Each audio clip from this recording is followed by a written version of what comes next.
je suis Wedje Obo Faustin, spécialiste hygiène, santé, sécurité et environnement pour le compte de ICOM.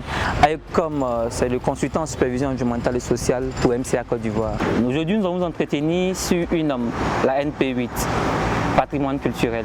MCA Côte d'Ivoire s'est engagé à la mise en œuvre des différentes normes de performance de durabilité environnementale et sociale régies par la Société financière internationale.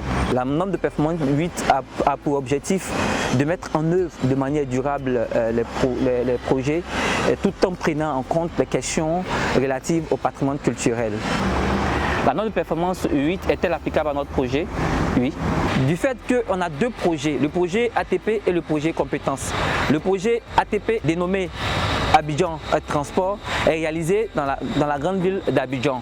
Le projet compétences prend en compte la région de Bouaké, de San Pedro et Abidjan. La construction des collèges de proximité nécessite l'identification des sites pour la réalisation de ces collèges-là. Le choix de ces sites doit tenir compte donc des patrimoines culturels locaux. Et en plus, en phase de travaux, les fouilles peuvent entraîner des découvertes fortuites qui peuvent peut-être enclencher la reconnaissance ou la reconstitution de l'histoire de certains peuples. Comment est-ce que la norme de performance 8 est mise en œuvre dans le cadre du programme? Dans la mise en œuvre du programme Compact, nous avons identifié à 3 niveaux des actions à mener. Dans la phase de conception, au niveau du projet compétences par exemple, le choix des sites a été encadré par des dispositions qui permettent de choisir des sites qui sont sans enjeu sur les questions du patrimoine culturel. Et par la suite, dans la phase des études, les sites choisis ont été évalués à un niveau plus large. Il y a un ensemble de dispositions qui sont prises pour la mobilisation communautaire.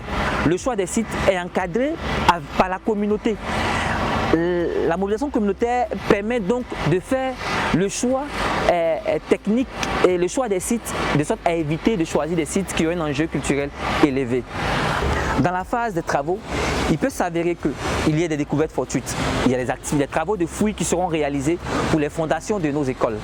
À ce niveau, pendant ces travaux, il peut s'avérer que l'entreprise découvre des vestiges. L'entreprise a donc été invitée dans la soumission de son plan de gestion environnementale et sociale de l'adjudicataire, qui est le plan qui décline au cours de la réalisation des travaux, de nous faire la preuve de la mise en œuvre d'un processus de maîtrise de ces découvertes fortuites. Et donc, l'autorité locale administrative a été donc impliquée et dans la rédaction de ces procédures. Une fois les découvertes effectuées, l'entreprise devra donc décliner ce plan de sorte à ce que tout soit bien maîtrisé et encadré pour que nous puissions apporter, lorsque cela s'avère nécessaire, notre pierre à nos civilisations locales.